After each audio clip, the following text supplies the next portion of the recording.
بك رمضان نرقى بك رمضان عدت لنا رمضان. 40 حدیث نبوی در فضیلت رمضان.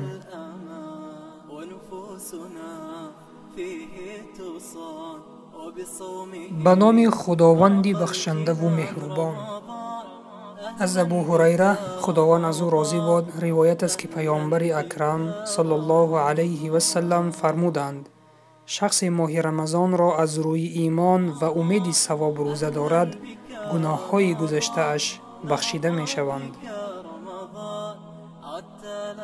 هر شخصی که ماه رمضان را با ایمان کامل و امید ثواب و مغفرت پروردگار روزه دارد خداوند مهربان گناهان صغیره گذشته او را می بخشد. البته این یک رحمت پروردگار به بندگانش است که با راه و عملهای گوناگون گناهان بندگانش را مغفرت می نماید. به این خاطر مسلمان باید روزه ماه شریف رمضان را همچون عبادت بدنی محض و از روی ایمان و اخلاص انجام دهد، نه به خاطر یک نوع پرهیز و ورزش بدنی و غیره.